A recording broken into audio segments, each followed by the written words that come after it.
I am joined by Dr. Blair Davison for another edition of Morning Rounds. Thanks for waking up with us today. Well, thanks for having me. Of course, today we're talking about eczema. So first question, what is eczema and what are some of the features to know if you do have it? Yeah, so the first thing to know about eczema is that it's really common and it's not contagious. So it can look pretty angry, and essentially it's a skin disorder that the causes are not totally clear, but it's patches of skin that are rough and inflamed, angry looking, sometimes with little bumps. There can be blisters. It can move on to being crusty and itchy and oozing, but again, not contagious and very common.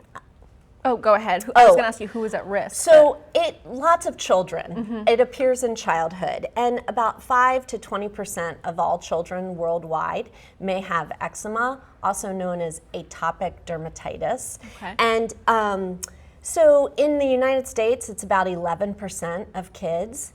Appears sometimes for babies and on the cheeks and arms and legs and scalp for little babies. And you know, then as you get older, it really likes skin folds. So in your elbow or behind your knee, really common. And so you were saying where on the body? Are there any other places that? Well, the neck, Okay. lots of places that are kind of extensor surfaces is how we refer to them. How can you treat it?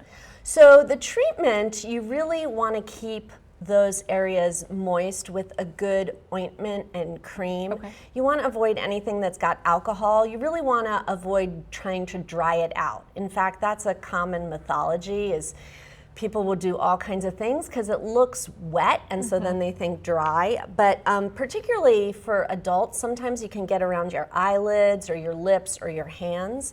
So you want to keep those places really moist with a good ointment.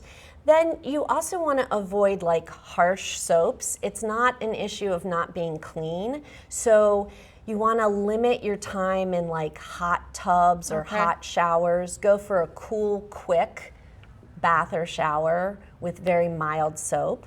So what else could be going on? Okay, that's a great question, and especially around this time of year. So we are not sure what causes eczema, but it generally runs with things like seasonal allergies, maybe asthma, and it seems like a combination of genetics and environment. And it can be confusing because this is the time of year for, like, pretty soon, it's a little cool still, but poison ivy will be coming. Right. And then you can also get a contact dermatitis if you're allergic to a metal of a belt buckle or jewelry, or some people get a contact dermatitis if they're allergic to a perfume.